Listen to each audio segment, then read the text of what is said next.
Thank you very much, Valencia, and let me extend greetings to all who are listening or tuning in any way to this edition of Leadership Matters. I want to thank in particular those who week after week stay tuned to the developments in the country via this important program. And I recognize and salute all those in Radioland and yonder afield who are tuning at this time. During the course of today and before that yesterday, the Cabinet has been engaged in a very important exercise of public accountability. And I want to thank the Accountant General who is here and who has spoken before me.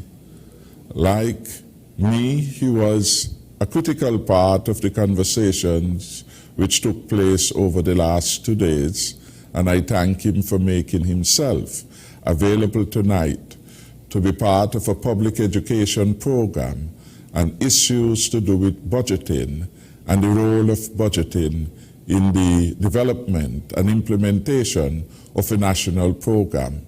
In the context of St. Kitts and Nevis, we are of course focused on delivering the stronger and safer future.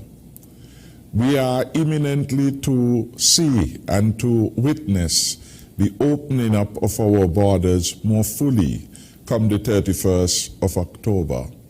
And as we look to this important milestone in the opening up of our country with a view to sustain recovery in the COVID era, I want to place and record the Cabinet's deep appreciation to several outstanding public officials for their work to date.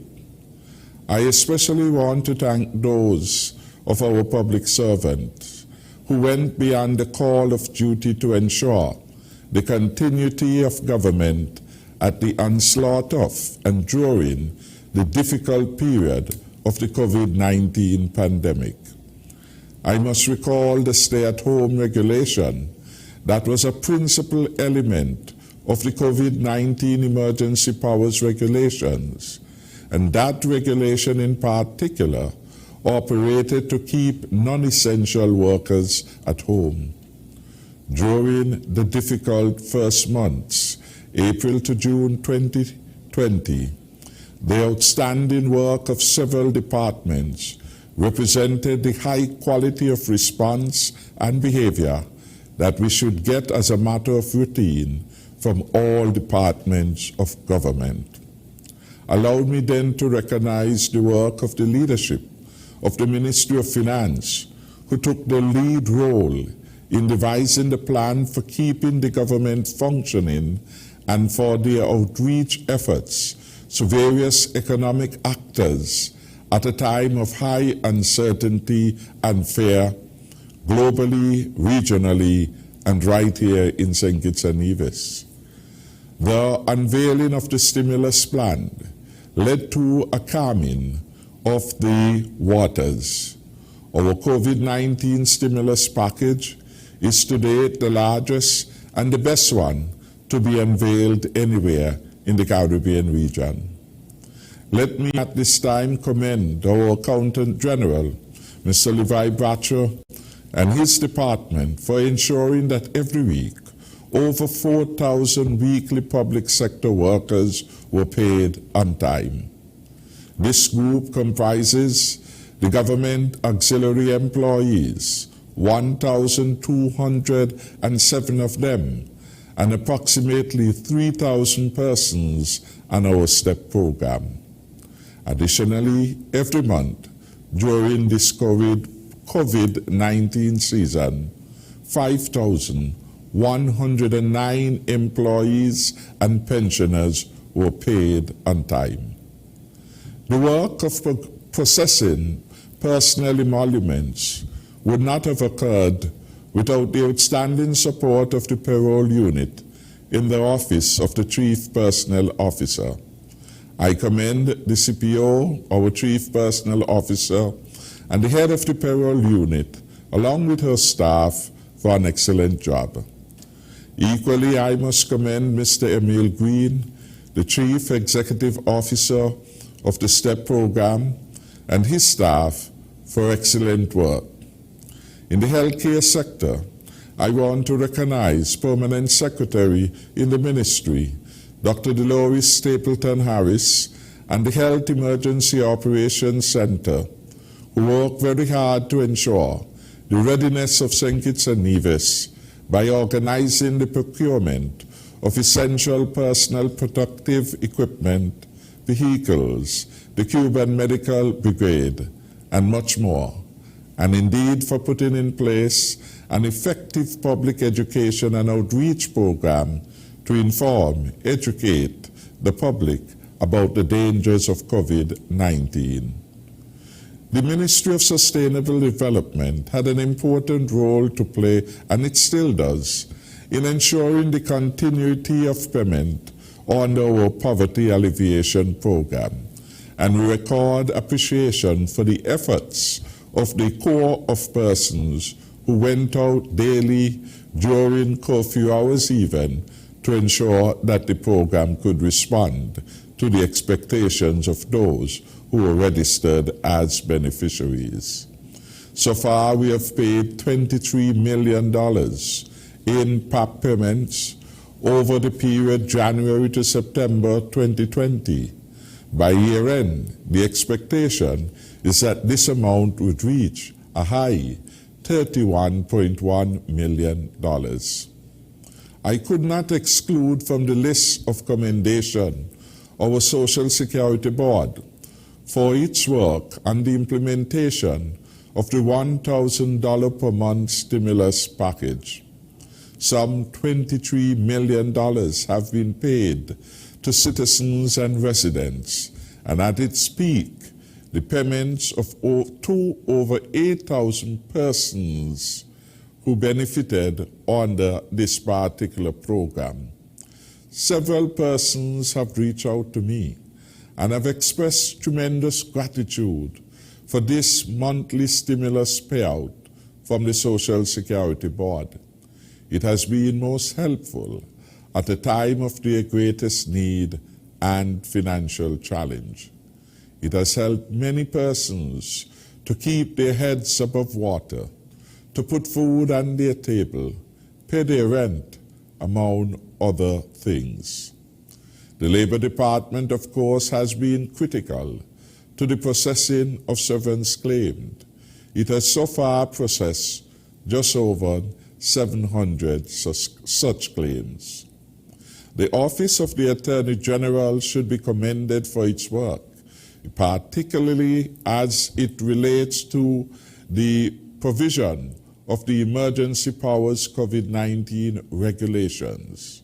Those regulations have kept us safe and secure over the last 7 months, approximately, of COVID-19. The government printry went beyond the call of duty to ensure that the SROs were gazetted and made publicly available. I commend also our Health Emergency Operations Center and the National Emergency Operations Center for their sterling work. I could not end the list of commendation without reference to the DIZ for its superb work in the delivery of real-time updates on COVID-19. Personal emoluments are a significant cost to the government, and we have to contain these while we achieve greater value for money. So far, total disbursements from January to September have totaled $218 million. By year end, the government would have spent just about $300 million in payroll-associated costs. Importantly, this government has not laid off one person to date, in spite of the dramatic reduction in our tax collections. We have really been an excellent example of what a good employer should do in times of emergencies and pandemics. For the 2021 budget, we have already significantly increased expenditure on personnel and employment costs by our policy decision, 1, to regularize the government auxiliary employees, and 2, to bring qualified step workers, nigh 3,000 of them, as part of our GAE pool in a phased way, starting with the step workers working with central government. The associated costs are not only wages and salaries, but include Social Security costs, 1% severance levy, 3% social service levy, and we can go on and on. This will be one of the most significant additions to recurrent revenue in 2021. All of us must work harder to make this bold and new initiative a success. I want to thank the special committee that is working so very hard to bring this initiative smoothly in place.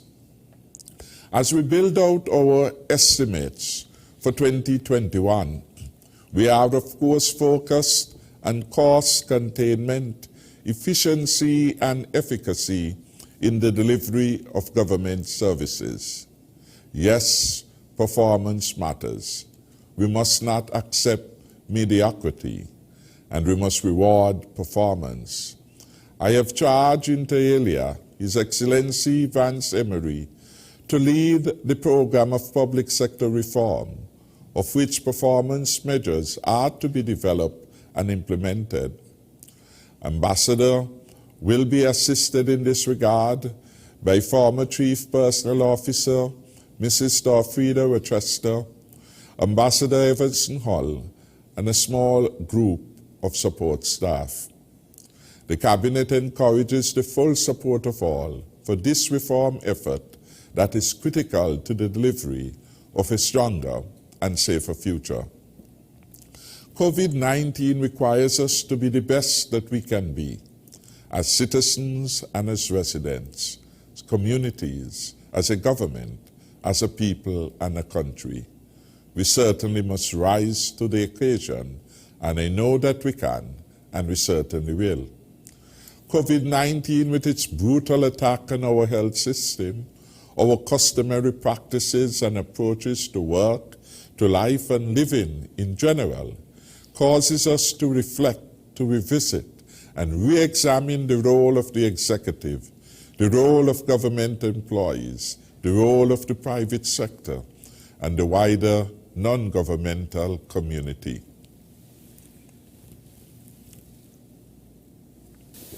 It has caused us to determine what are the critical matters that we must address to secure a stronger and safer future.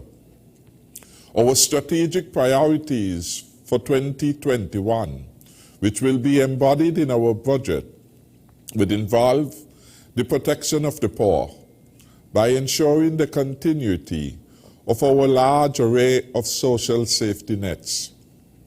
We shall preserve our PAP, that is our Poverty Alleviation Program, with strict compliance to the household criteria. We shall preserve our support to parents through the stipend to e-child in early childhood. We will continue our social services support with the voucher and other programs. We will protect our women and girls from abuses of all types. Our school children will receive support from the SELF program, free dental care, the waiver of examination fees, etc. And certainly, for those with the entrepreneurial zeal, we will provide through our Fresh Start program support to micro, small, and medium-sized enterprises.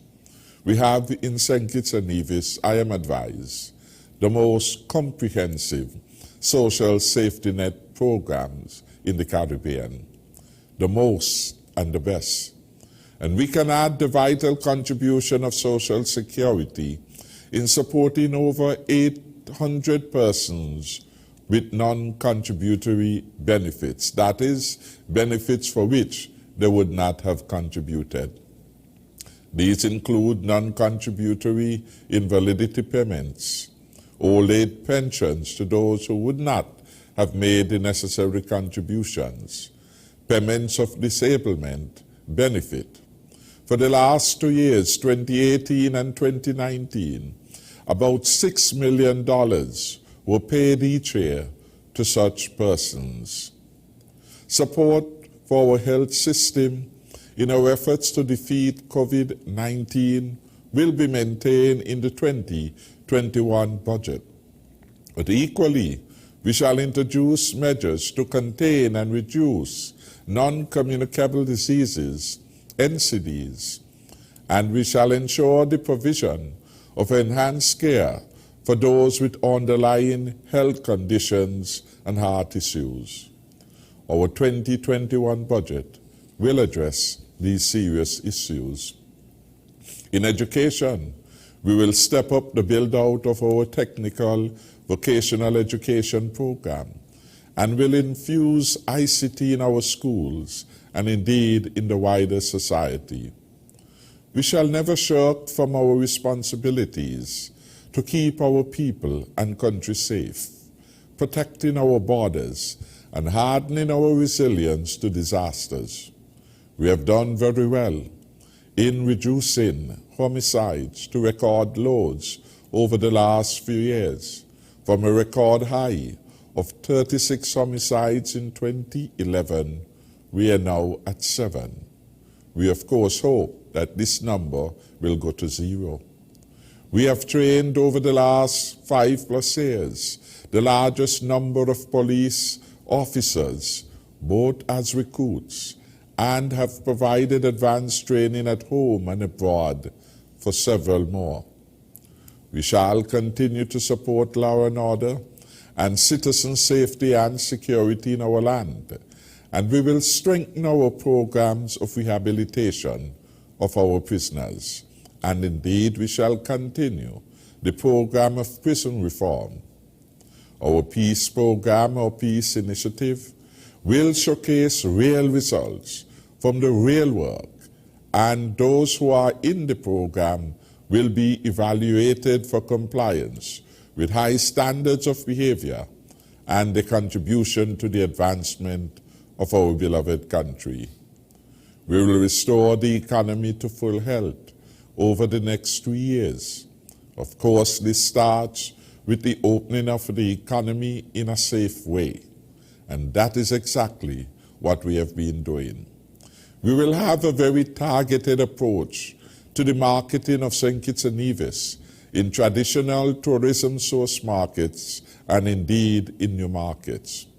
We shall prioritize the build-out of our capital projects in 2021, focusing on those with the highest economic impact. You shall see innovations in the transformation of our CBI program, the build-out of alternative energy, the expansion in agriculture and our fisheries programs, increasing opportunities for our young people, to name a few. We are a government for and by the people. We therefore welcome the input of our listeners and viewers. We solicit ideas on how we can bring more revenue into the government treasury and save the costs of unnecessary expenditures.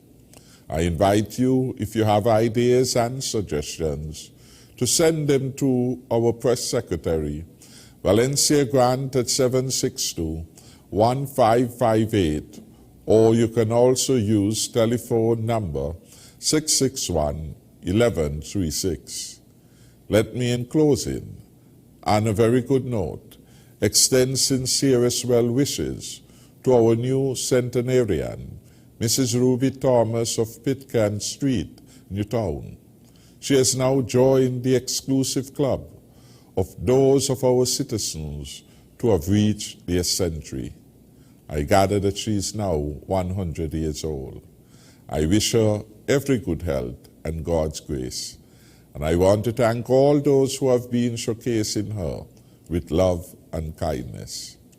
On a sad note today, we, as it were, brought Cabinet to an early end to allow members of Cabinet to personally extend their condolences to the family of Albert and Emil Elms on their passing, and to record my government's appreciation for the outstanding work, both as professionals and citizens of St. Kitts and Nevis.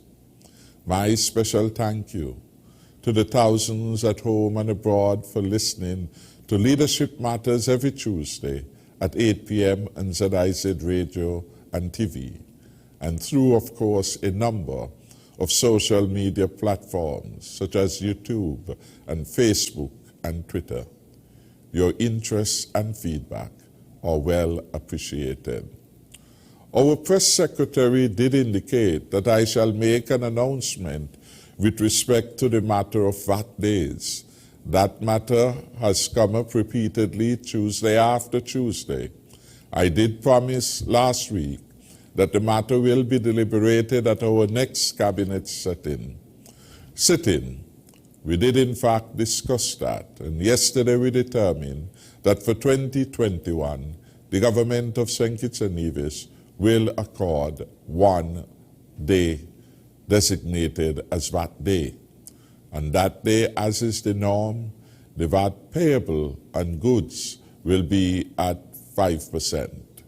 So it is a special day in which the VAT rate is discounted, and it covers a range of items. Importantly, with respect to vehicles, the first 50,000 and the cost of a vehicle will be absolutely VAT-free. Beyond 5,000, you pay the full 17% VAT. There are other initiatives which the government and the cabinet yesterday, in fact, agreed to assist persons in having a better December than would otherwise be. And so the usual concessions on imports into the country are now available for the upcoming December season. Details on these will be made available by the press secretary tomorrow. In closing then, I want to thank the people of St. Kitts and Nevis for the opportunity to serve as the country's Prime Minister and to bring the best of my abilities to serve the country in humility and love. I look forward to your questions, your suggestions, and your proposals for 2021 and beyond. Thank you very much.